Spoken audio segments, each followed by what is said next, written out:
Hello everyone, welcome to my channel. Please subscribe and stay tuned by clicking the bell icon.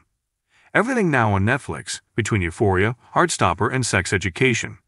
I can't say whether in the Netflix offices there has been a real awareness along the lines of, we finished Sex Education, we only have Heartstopper left, and people are still obsessed with Euphoria even if they take it out in a dribble.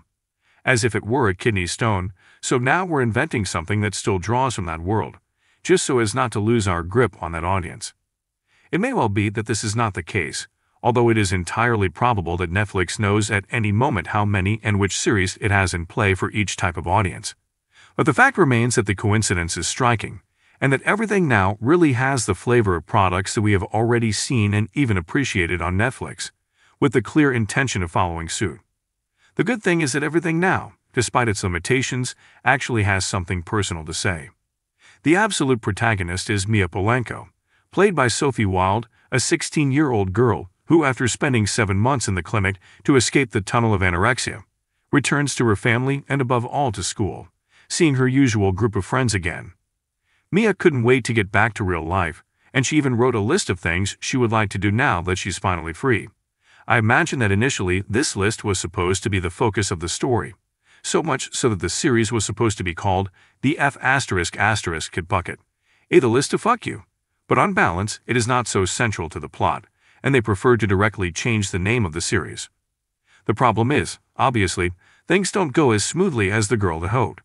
She has changed, because she carries baggage that cannot disappear overnight. But the people around her are also different, because 7 months is not a short time for teenagers, and because now inevitably they look at her with new eyes, whether they are worried, pitying, or disgusted.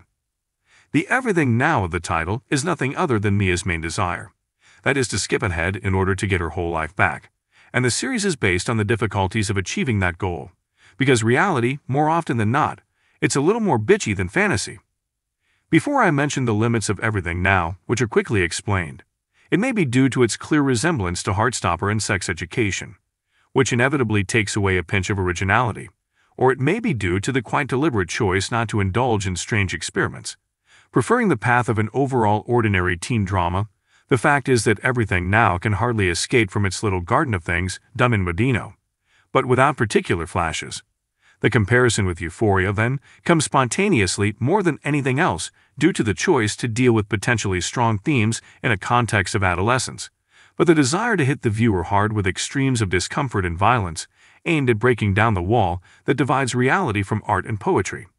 In short, everything now, which is created by Ripley Parker, a girl born in 2000 who would make me envious, but who is Thandie Newton's daughter and therefore is recommended and makes us sleep at night, is a series like others that have been written about Netflix and elsewhere, a teen drama that talks about the fear, but also the rush of growing up, which mixes the problems of kids with those of their parents, which tries to build the classic alternation between anxieties, fears and resentments on the one hand, and aspirations, dreams, sudden joys and enlightenments on the other.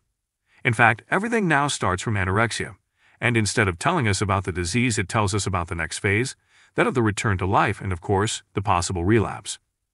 Anorexia and eating disorders is a topic that is not so debated in cinema and TV series, or at least is not often placed at the center of the story.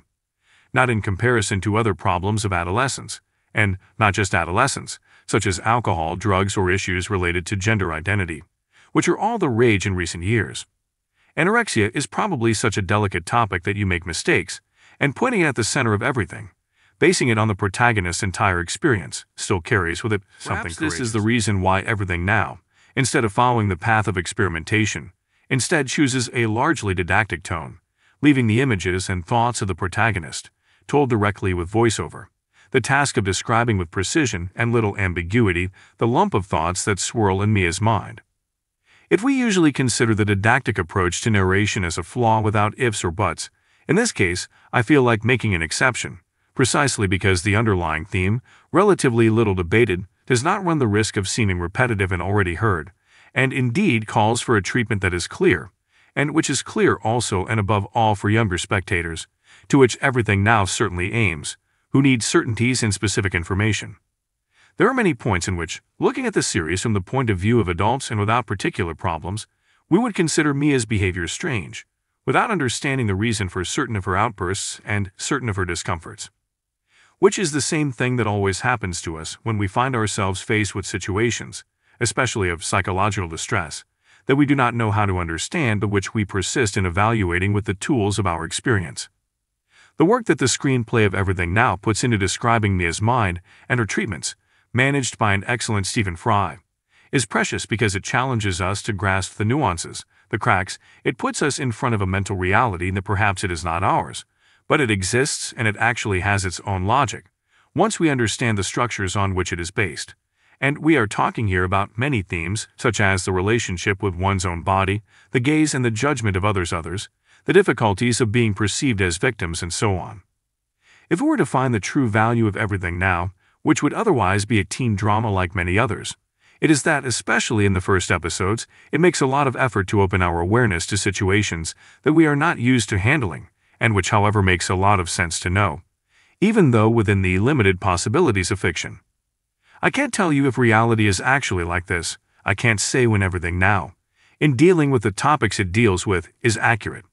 In the meantime, however, it teaches us to dismantle our preconceptions, trying to take on different and uncomfortable points of view, and that's already good.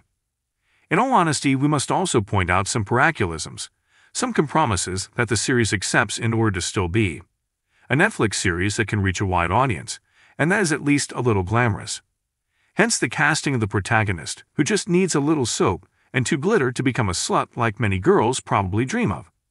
And it's not a trivial matter, because if the character's recovery also involves the possibility of finding love and experimenting with sex, it's because she evidently can. Probing the even lesser chances of an even more realistic character would probably have been too much for the overall enjoyment of the show. Ditto, of course, for the perennial and now very cloying inclusiveness that embraces young Netflix characters. It is no longer possible for the platform to put together more than 4 to 5 kids at a time, without them all becoming hyper-fluid, capable of falling in love with anyone regardless of gender, without ever asking half a question. Nothing bad in itself, of course, because this level of variety is no more fake than the over-the-top beauty of all the lifeguards in Baywatch. However, I find that, as we said above, there are a little more striking choices for a series that wants to tackle a very real and very true theme. Again, it makes me think that the difficulties faced by the protagonist are tempered by a super beautiful environment and super inclusive, which in reality is not found so often, risking triggering the fuss of those who really live those stories. But between this problem and the opportunity offered to spectators' beautiful souls to safely approach nuances of life that they would otherwise struggle to contemplate, the latter still wins. If you liked the video, don't forget to like, comment, and share.